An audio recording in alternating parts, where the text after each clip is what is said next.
जब मैं सुबह उठी तो कुछ 800 न्यू फॉलोअर्स थे। तरह मेरी शुरुआत हुई और अब मेरी एक कंपनी है which is called easy parenting hub.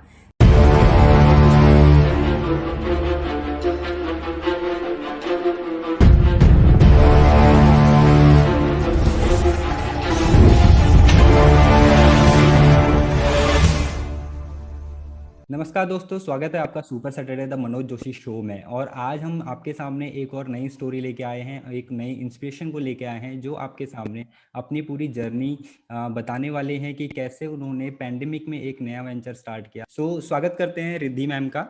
Hi Riddhi, please tell my audience something more about yourself. So I'm Riddhi Devra and I'm a parenting coach and influencer currently on a mission to help 100,000 parents live a happy, holistic and spiritual life.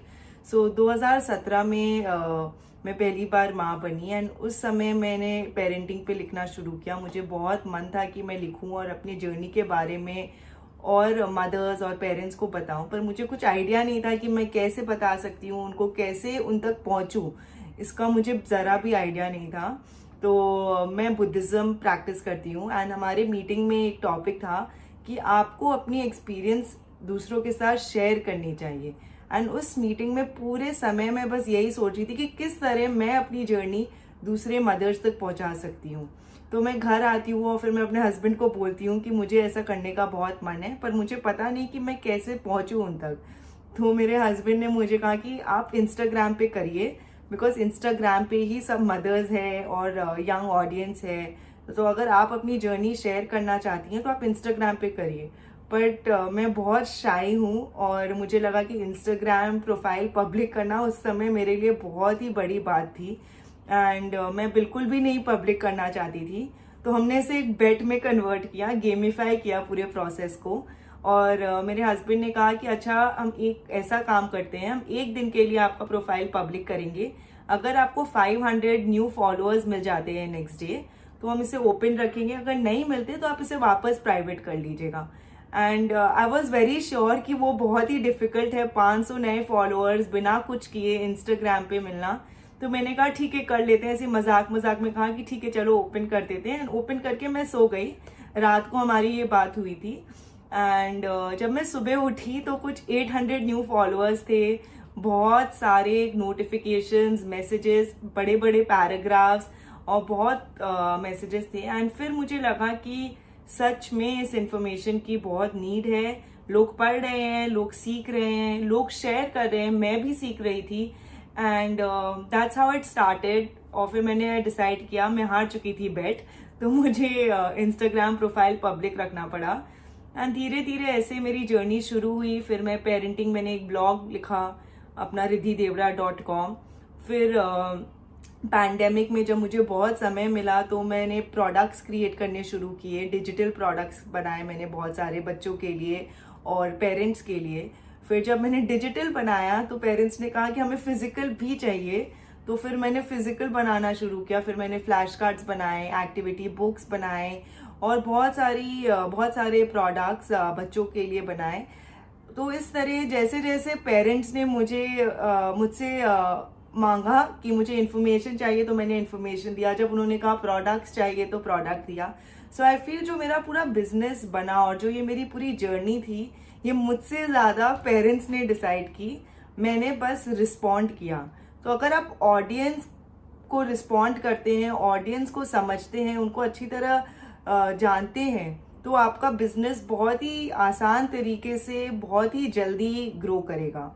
तरह मेरी शुरुआत हुई और अब मेरी एक company है which is called easy parenting hub, जिसमें 1000+ स्टूडेंट्स है, पेरेंट्स है और बहुत सारे प्रोडक्ट्स है जिससे बच्चे और पेरेंट्स सब सीख रहे हैं।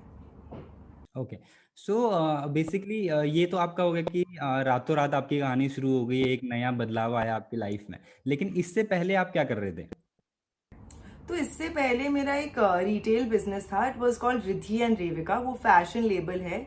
उसमें हम वेडिंग ट्रूसो कलेक्शन और वेडिंग वेयर और डिज़ाइनर अपैरल्स फॉर विमेन बनाते थे। एंड बहुत अच्छा चल रहा था, स्टोर था हमारा। एंड बट लॉकडाउन में अचानक एक दिन, और बहुत सारे ऑर्डर्स थे, पर अचानक जैसे ही लॉकडाउन हुआ, शादियां कैंसिल हो गई, ब्राइड्स को पता नहीं था कि उन्हें चाहिए कि नहीं आउटफिट। तो रातों रात जैसे मेरा एक बिजनेस खत्म हुआ, दूसरा शुरू भी हुआ, बट एक बिजनेस मेरा काफ़ी मतलब मैंने डिसाइड किया, शायद अगर मैं उसे करती तो चलता, बट मैंने डिसाइड किया कि अब मैं इसे छोड़ के कुछ ऐसा करूंगी जो मैं घर से अपने बच्चे के साथ रह के कर सकती हूँ। So I let go of that business and I am glad I did, because अब मैं बहुत ही खुश हूँ, मैं घर पे हूँ, मैं वो कर रही हूँ जो मुझे बहुत पसंद है, और सब सही है। ओके। सो आपने अगर मैं ऐसे कह सकता हूँ कि आपने ऑफलाइन बिजनेस भी किया और फिर अभी ऑनलाइन बिजनेस भी कर रहे हैं, तो क्या डिफरेंस आपने नोटिस किया कि ऑनलाइन और ऑफलाइन में क्या स्कोप है, या फिर आप जो वर्किंग स्टाइल है वो कैसे था, और अपनी पर्सनल लाइफ किस तरीके से चेंज होती है?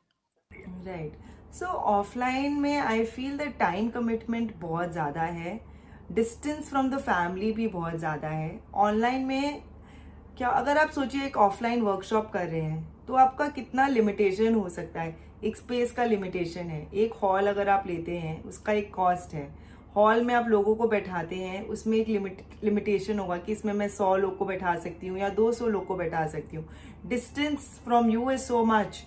कोई पीछे रो में बैठा है तो उसका डिस्टेंस आपसे कितना ज्यादा है। फिर in cost is much much more, because कोई आएगा तो आप उन्हें कुछ खिलाएंगे भी, कुछ पिलाएंगे भी, थोड़ी खातिरदारी करेंगे, सब कुछ। फिर उनको इनवाइट करने के लिए टिकट्स भेजेंगे, तो आपके खर्चे भी बहुत ज़्यादा है, समय भी आपको बहुत ज़्यादा लगेगा, और ये सब करने के बाद आप एक लिमिटेड ऑडियंस तक ही पहुंच सकते हैं। बट ऑनलाइन में the scope is phenomenal. There is no limit on the audience that you can host. You can talk to 100 people, 200, 300, 5,000 people if you want, without any pressure, no expenses. Just you have to log in and start. And जो आपसे information ले रहे हैं उनके लिए भी बहुत आसान है, बिकॉज उनके लिए भी कोई खर्चा नहीं, उन्हें ट्रैवल करके नहीं आना पड़ रहा है। अगर कोई यूएस से है तो वो कर सकता है। अब जैसे मैं पेरेंटिंग वर्कशॉप्स करती हूँ, सो मेरे पास पेरेंट्स जुड़ते हैं यूएस से, दुबई से, श्रीलंका, फिलीपींस, मणिपाल, सब अलग अलग जगह से, छोटे छोटे गांव से भी लोग जुड़ते हैं। और उनके लिए ये इन्फॉर्मेशन मिलना उनको कितना डिफिकल्ट होता अगर आप इसमें एक प्राइस टैग लगा देते कि आपको चल के गुड़गांव आना पड़ेगा, आपको इस हॉल के टिकट्स लेने पड़ेंगे, बट शायद वो नहीं आ पाते।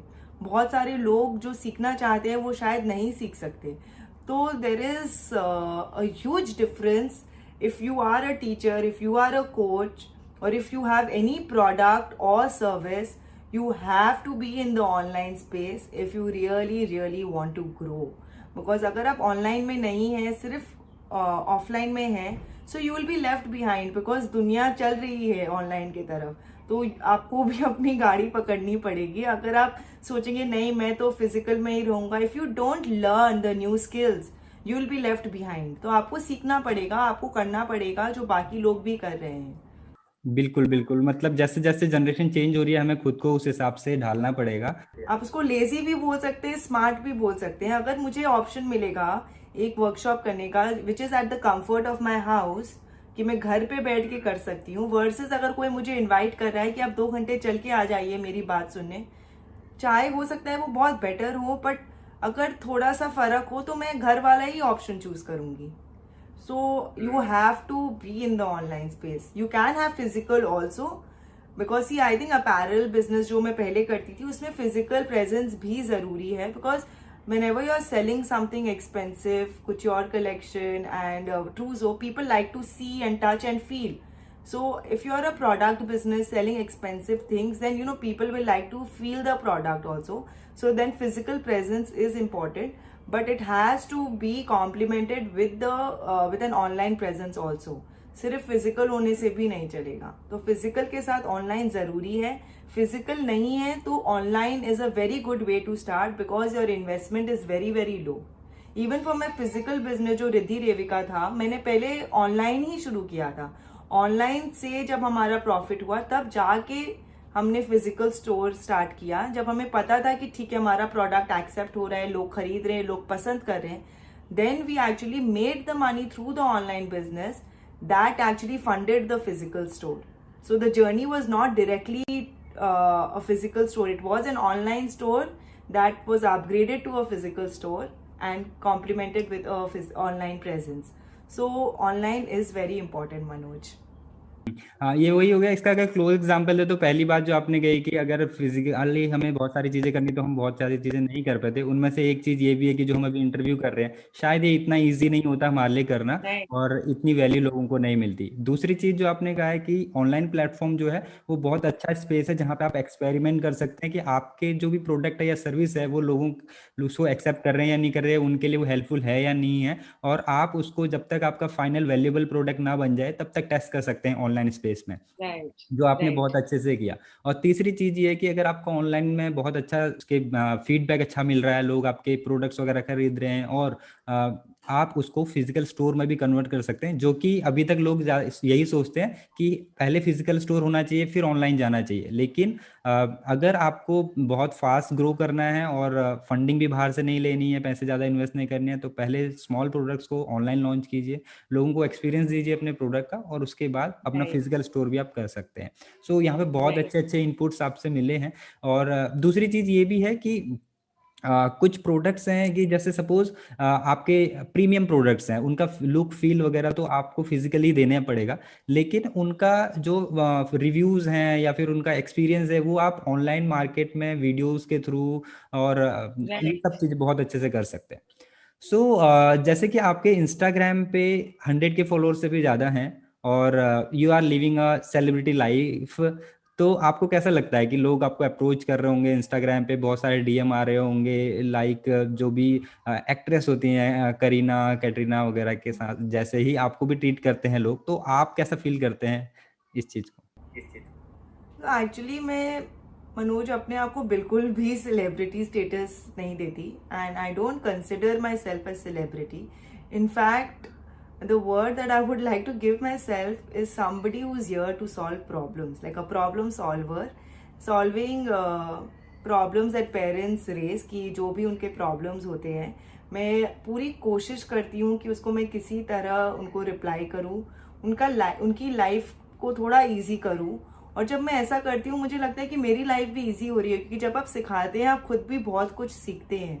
तो 2017 में जब मैंने ये शुरू किया करना, और 2021 में हम हैं, तो मैंने बहुत कुछ सीखा है, क्योंकि मैं भी एक फर्स्ट टाइम मदर थी 2017 में.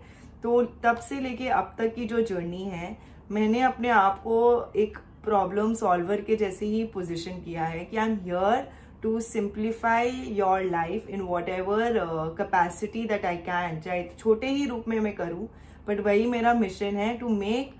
So the mission statement is I want to help 100,000 parents live a happy, holistic and spiritual life. तो मुझे लगता है कि अगर आप एक जन को भी ऐसा एक मैसेज भेज दो जो उनके लाइफ को चेंज कर सकता है, और फिर वो किसी और को बताए, और फिर वो किसी और को बताए, so there is a ripple effect and the impact is massive. So that is what my mission is. I want to be approachable for as long as I can. I want to respond to parents personally for as long as I can, and I want to help as much as I can. So I don't want the celebrity status or the celebrity crown, and I feel that's the difference between a celebrity and an influencer.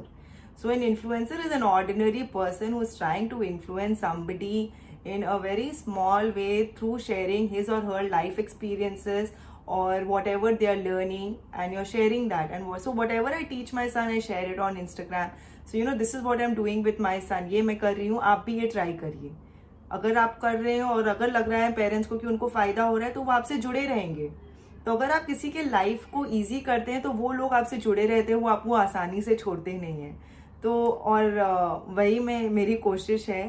And honestly अगर मुझे कभी आजकल जब मैं parties में जाती हूँ या बाहर जाती हूँ, तो कुछ लोग ऐसे मिल जाते हैं जो मुझे पहचानते हैं, एंड मैं बहुत ऑकवर्ड हो जाती हूँ, and I feel very like embarrassed, और I just, the feeling is weird. It's good to see people that people know you, but I'm a very shy person, so I am very very awkward when people say that they know me, and yeah.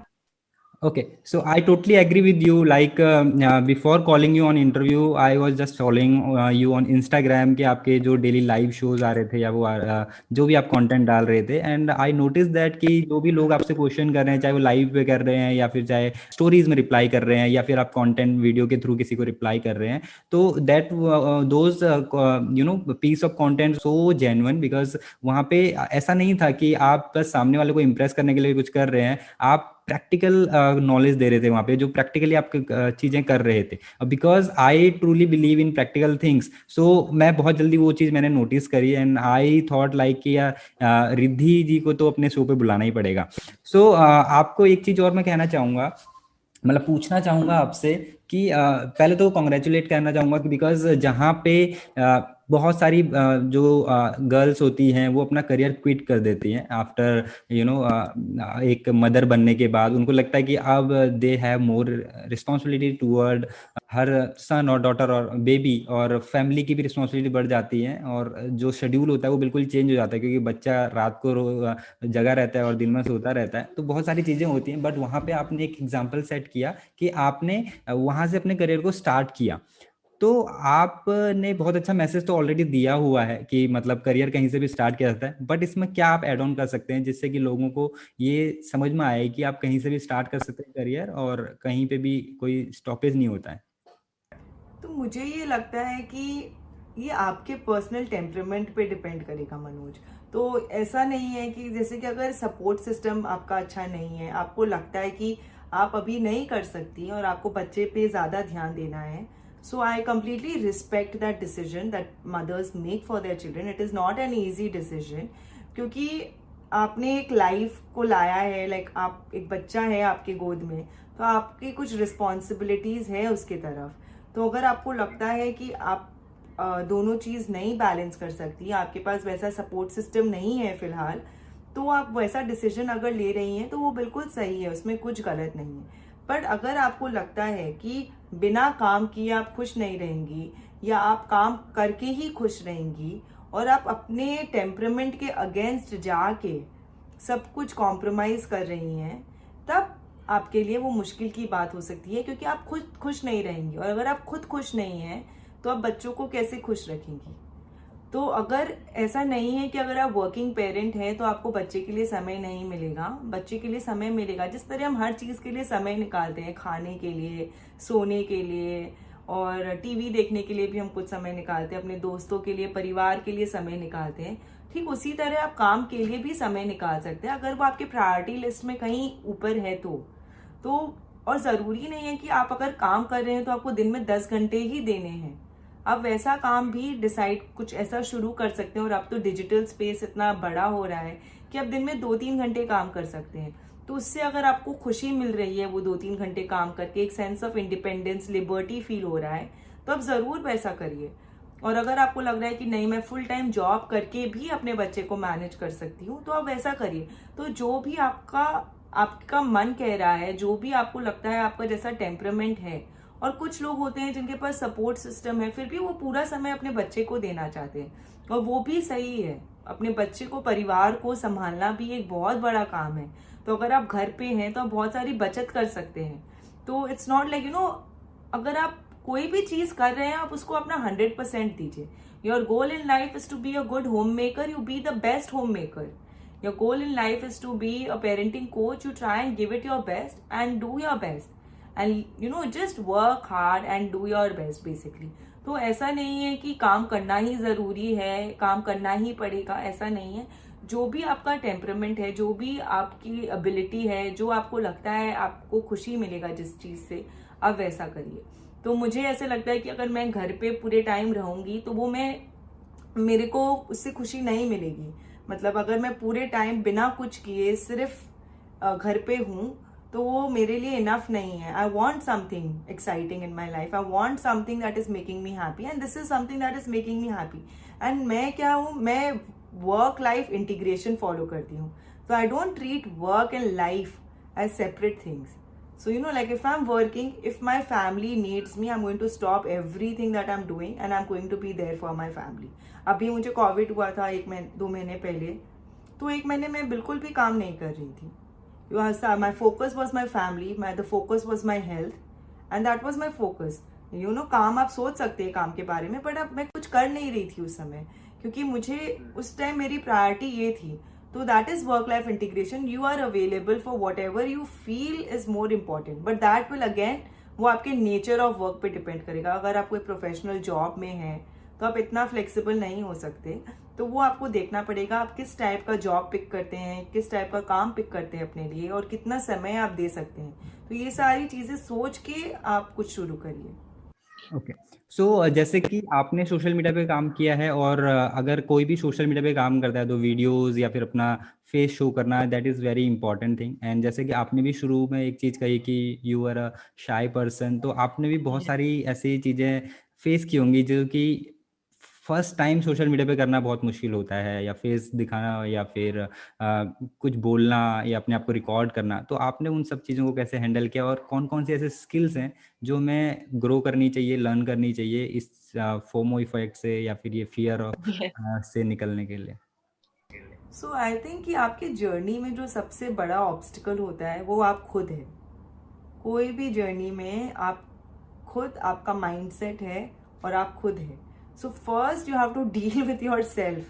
तो जैसे मैंने शुरू किया था 2018 में, मैंने Instagram profile public किया. लिख रही थी मैं 2017 से.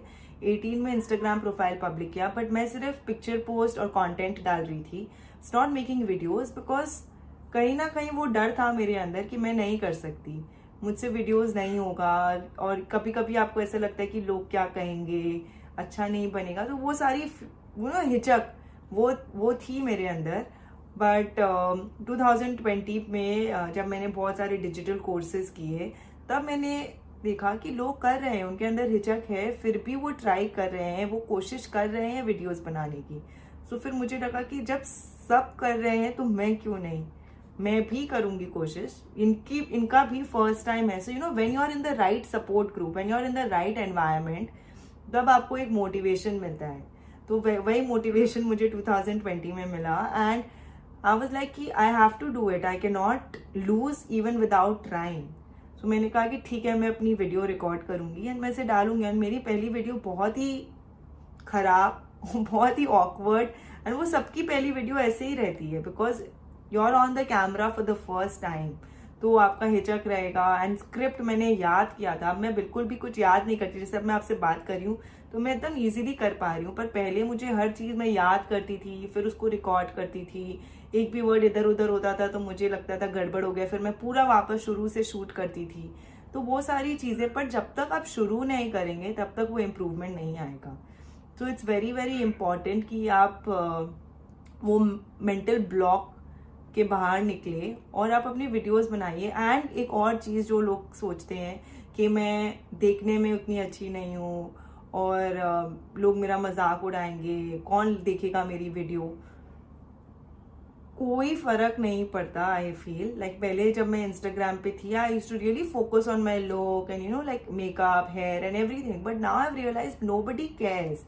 People only care about the content, कि आप उनके लाइफ को कैसे चेंज कर रहे हैं अपने कंटेंट के थ्रू. कोई किसी को कुछ फर्क नहीं पड़ता आप कहाँ से हैं, आप कौन हैं, आपके घर पे कौन है, आप क्या करती हैं. एज लॉन्ग एज आपके कंटेंट में कुछ बात है जो उन तक पहुंच रही है और जो उनके लाइफ को किसी ना किसी तरह इजी बना रही है, और वही लोग देखते हैं. और जब आप मन से सही कंटेंट सही इरादे के साथ शेयर करेंगे तो लोग आपसे जरूर जुड़ेंगे, because people can feel your energy, they will resonate with you and they will get connected with you. अगर आप ट्राई नहीं भी करेंगे, आप सिर्फ कंटेंट अच्छा बनाते रहे, शेयर करते रहे, जरूर लोग आपसे जुड़ेंगे और धीरे धीरे आपका ग्रुप और आपकी फॉलोइंग और सब कुछ धीरे धीरे खुद ही ऑटोमेटिकली इंक्रीज होगी. या दैट्स ट्रू. मतलब वैल्यू एडिशन तो बहुत जरूरी है. आप मतलब कि सिर्फ शो ऑफ करने से भी कुछ नहीं होगा, बिकॉज आप शो ऑफ एक लिमिटेड टाइम तक करेंगे. जब तक एक्चुअली दिल से वैल्यू एडिशन नहीं कर रहे तब तक चीज़ें नहीं बदलेंगी, और उसके लिए कुछ सोचने की जरूरत नहीं है. सीधा फोन उठाओ और शूट करो और स्टार्ट हो जाओ. सो एक और चीज़ है यहाँ पे कि बीइंग अ गर्ल और वीमेन, क्योंकि सोशल मीडिया पे मैंने बहुत ज़्यादा देखा है कि जैसे कोई लड़की वीडियो डाल रही है, एक्चुअली लड़कों के साथ भी होता है, बट अगर हम लड़कियों की तरफ देखें तो बहुत ज़्यादा होता है कि उनको एक तो अनवांटेड मैसेजेस वगैरह आने स्टार्ट हो जाते हैं, या फिर कमेंट्स में कोई ट्रोल कर रहा है या कुछ और कर रहा है, मतलब बहुत सारे नेगेटिव कमेंट्स आते हैं या कुछ आते हैं, और जो फर्स्ट टाइम स्टार्ट कर रहा होता है वो ना इन सब कमेंट्स वगैरह को बहुत सीरियसली लेता है, या फिर उनको हर्ट करते हैं, और ये इशू भी होता है यार फैमिली वाला कोई दिखेगा तो वो सोशल मीडिया बंद करवा देगा या सब कुछ। तो वो सब चीज़ें आपके साथ हुई? अगर हुई तो कैसे हैंडल किया आपने? सो ऑनेस्टली उतनी ज़्यादा भी नहीं हुई, and I think it depends a lot on the kind of content that you are creating and the kind of people that you are attracting. तो उस पर भी बहुत डिपेंड करेगा आप किस टाइप का कंटेंट। हाँ, थोड़ा बहुत आई थिंक सबके साथ ही होता है, because Instagram is an open space. So आप जब पब्लिक जा रहे हैं आपको पहले से ही ये समझ होनी चाहिए कि ऐसा होने वाला है, एंड हर तरह के लोग हैं, आप सबका मुंह नहीं बंद कर सकते, लोग क्या कर रहे हैं आप वो चेंज नहीं कर सकते, बट आप कैसे रिएक्ट कर रहे हैं वही आपके कंट्रोल में है। तो अगर आपको बहुत बॉदर करे आप प्रोफाइल ब्लॉक कर दीजिए या आप उस कमेंट को डिलीट कर दीजिए। I don't feel the need to actually respond, कि रिस्पॉन्ड करने की कोई ज़रूरत नहीं है कि आपने ऐसे कैसे कहा, आपने ऐसे क्यों कहा, आपकी हिम्मत कैसी हुई, आपने मुझे ऐसा कमेंट भेजा। मैंने आज तक अपने ये 4-5 साल जब से मैं इंस्टाग्राम पे हूँ, मैंने आज तक कोई भी ऐसे कमेंट को बिल्कुल भी एंटरटेन नहीं किया। If it is a very disgusting comment, all I do is I block the account or I delete the comment. But I have never really entertained any comment which is negative, because I don't feel it deserves my time and energy. And I feel that आपके पास जो भी energy है और time है आप उसको positive way में use करिए. Instead of responding to this negative message, you respond to 10 parents who are actually asking you for good value content, who are asking you कि please मुझे ये बताइए मैं कैसे ये करूँ। तो आप उस पर टाइम देंगे कि इनको टाइम देंगे कि मैं आपने ये क्यों किया। तो मैं आज तक कोई भी ऐसे कमेंट एंटरटेन नहीं करती, एंड ऑनेस्टली मुझे ज़्यादा इस टाइप के कमेंट्स मिले भी नहीं। सो हर कोई जब कुछ नया स्टार्ट करता है तो जीरो से स्टार्ट करता है, तो अगर आपने इंस्टाग्राम की जर्नी स्टार्ट करी तो वो भी जीरो से स्टार्ट करी, और आज आप 100K से ऊपर हैं, तो आप क्या कहेंगे कि इसके पीछे क्या सीक्रेट है मेन, कि बहुत जल्दी से फास्ट ग्रो करा जा सकता है, और कोई टिप्स जो स्पेशल टिप्स हैं जो आप ऑडियंस को देना चाहते हैं? सबसे पहला टिप है शुरू करिए, सोचने में समय मत बर्बाद करिए। मैंने शुरू किया एक दिन में, कोई प्लानिंग नहीं की मैंने कि मैं करूँगी, ठीक है मैं ये बनाऊँगी फिर ये परफेक्ट पिक्चर खींचूंगी, कुछ पिक्चर्स भी नहीं थे मेरे पास। तो आप ज़्यादा सोचने में, एनालिसिस पैरालिसिस, सोचने में इतना समय मत बर्बाद करिए कि आप शुरू ही नहीं कर पाए। So you know it's very important, speed बहुत ज़्यादा ज़रूरी है। तो आप सोचने में समय मत, आपको करना है आप करके देखिए ना, अगर नहीं होगा आप कुछ और करिए। बट अगर आप सोच रहे हैं और आप कुछ नहीं कर रहे, उससे कुछ फायदा नहीं होने वाला। आपको ये भी नहीं पता चलेगा कि ये आपको करना है कि नहीं करना है।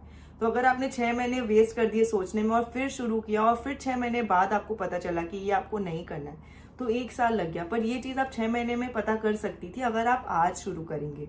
तो सबसे पहला टिप है कि ज़्यादा मत सोचिए, जो भी आपको अच्छा लगता है, जो टॉपिक के लिए आपके अंदर पैशन है और जिसके लिए आपको लगता है एक ऑडियंस है, लोग हैं सुनने वाले उस टॉपिक के बारे में, तो आप 1 दिन बिताइए, 2 दिन बिताइए, मैक्सिमम 1 हफ्ता स्पेंड करिए डिसाइड करने में आपको क्या करना है। उससे ज़्यादा नहीं, एक टाइम फिक्स करिए और तुरंत शुरू करिए। That is very important. Second thing, जब भी आप कुछ कर रहे हैं आप अपने बारे में मत सोचिए, जो आपकी ऑडियंस है आप उसके बारे में सोचिए कि उनको क्या चाहिए, उनको क्या चीज़ से फ़ायदा होगा, उनको क्या चीज़ मैं बता सकती हूँ जिससे उनकी परेशानी कम होगी। या अगर आप कोई प्रोडक्ट बिजनेस में, तो मैं ऐसे कौन सा प्रोडक्ट उनको दे सकती हूँ जिससे उनका लाइफ थोड़ा इजी हो जाए। जैसे गाड़ी है, it's a very important product, you know. Why are they doing so well? Because it's impossible to survive without a car these days. You know, you might not own your own car, but Uber hai, which is also a car. So you have to be a problem solver, and okay, you can share your experiences, but not to the extent that you're not solving. So if I'm just telling that, you know, I went shopping and I bought this today, that is not, you know, sometimes people might be interested in all these masala type of content, but it's not impacting them in any way. They don't care if I bought a bag or a shoe or an hair accessory. उनका क्या फ़ायदा हो रहा है? बल्कि कभी कभी उनको बुरा लग सकता है कि मुझे भी चाहिए। तो आप कभी कभी क्रिएट कर सकते हैं इस टाइप का कंटेंट। आप पूरे टाइम नहीं, पूरे टाइम आपको मैक्सिमम कंटेंट आपका प्रॉब्लम सॉल्व करने पे ही फोकस होना चाहिए, या उनके माइंड को पॉजिटिव करिए, या कुछ तरह से उनको इन्फ्लुएंस करिए कि वो सोचे और वो वापस आपके पास आने के बारे में सोचे कि हाँ, रिद्धि ने वो शेयर किया था, मुझे अच्छा लगा, मेरा दिन आज बहुत अच्छा गया क्योंकि मैंने ये पढ़ा, तो मैं वापस कल जाके चेक करूंगी कि रिद्धि क्या लिखने वाली है.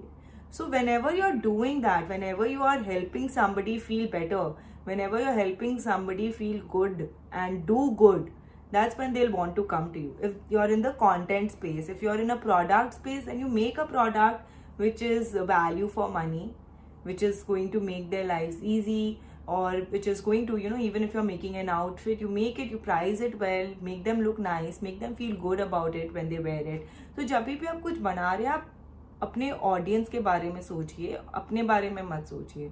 तो जब आप ऐसा करेंगे तो आप देखेंगे कि लोग आपसे खुद ही जुड़ते जाएंगे, और मेहनत कम और ज़्यादा लोग जुड़ेंगे.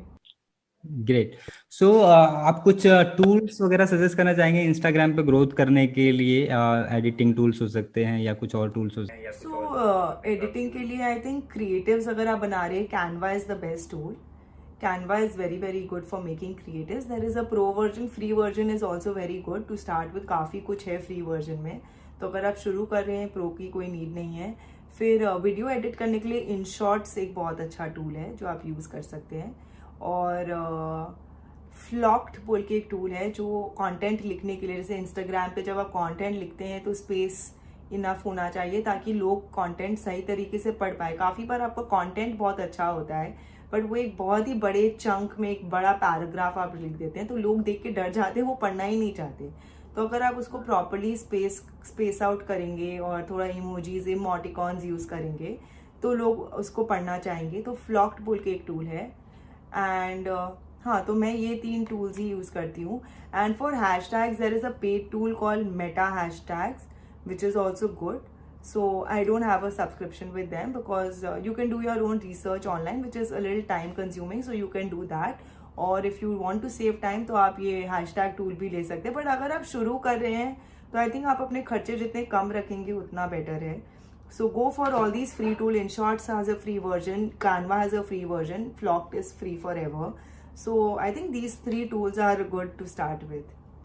अमेजिंग. आपने बहुत सारी चीज़ें बता दी और बहुत सारी चीज़ें ऐसी हैं जो कि मतलब बहुत ज़रूरी है. जैसे कि आपने माइंडसेट के बारे में बताया, that is most important thing. और दूसरी चीज़ है कि लोगों के बारे में बहुत ज़्यादा मत सोचिए, बिकॉज लोग तो कुछ ना कुछ कहेंगे ही, चाहे आप अच्छा कर रहे हो चाहे बुरा कर रहे हैं. और मैंने दोनों चीजें कही, लोग के बारे में भी सोचिए और कुछ लोगों के बारे में मत सोचिए. हाँ, मतलब नेगेटिव लोगों के बारे में बिल्कुल भी हाँ, मत सोचिए, बिकॉज राइट. वो आपको डिस्ट्रैक्ट करने की कोशिश करेंगे सिर्फ, और उससे आपको कोई फायदा नहीं होने वाला. और लोगों के बारे में जो सोचना है वो इस तरीके से सोचिए कि आप उनके लाइफ में कैसे वैल्यू ऐड कर सकते हैं. और जो कि बहुत ज़रूरी है. और स्टार्ट करने के लिए या कहीं पे भी सक्सेस हासिल करने के लिए आपको स्टार्ट करना बहुत ज़रूरी है और कंटिन्यू करना बहुत ज़रूरी है. लोगों के बारे में बात करना बहुत ज़रूरी है कि उनको आप कैसे हेल्प कर सकते हैं, चाहे वो आपका प्रोडक्ट है या सर्विस है. और बहुत सारे टूल्स भी धीरे धीरे आपको बता दिए हैं. तो आई गेस अब आप सभी को कुछ भी सोशल मीडिया पे स्पेशली और ऑनलाइन वर्ल्ड में अपना कुछ भी वेंचर स्टार्ट करने के लिए इंस्टाग्राम पे कोई भी प्रॉब्लम नहीं होगी. आई होप आप सभी को इस वीडियो से बहुत सारी वैल्यू मिली होगी. और ऐसे ही वीडियोस आपके सामने बैक टू बैक आने वाली हैं, जिसमें रिद्धि जैसे और भी बड़े बड़े और इंटेलिजेंट लोग यहाँ पे आने वाले हैं, जो अपनी स्टोरी भी बताएंगे, आपको इंस्पायर भी करेंगे, मोटिवेशन भी देंगे और बहुत सारी लर्निंग देंगे. सो इस वीडियो को लाइक और सब्सक्राइब कीजिए और ज्यादा से ज्यादा लोगों को शेयर कीजिए. और कॉमेंट में जरूर बताइए कि आपको इसमें सबसे अच्छा पॉइंट क्या मिला और कौन सी ऐसी चीज है जो आज तक आपको इंस्टाग्राम पे या ऑनलाइन वर्ल्ड में कुछ करने से रोकते आई है. ये जरूर लिखिएगा कि I am going to start today, because ये आप बहुत सारे और लोगों को भी मोटिवेट करेगा. सो थैंक यू सो मच. और सुपर सैटरडे में बने रहिए और आपको बहुत सारी वैल्यू मिलती रहेगी. So thank you so much Riddhi ji for being here with me. Thank you so much, Manoj ji, for calling me. It was a pleasure being here. Thank you so much.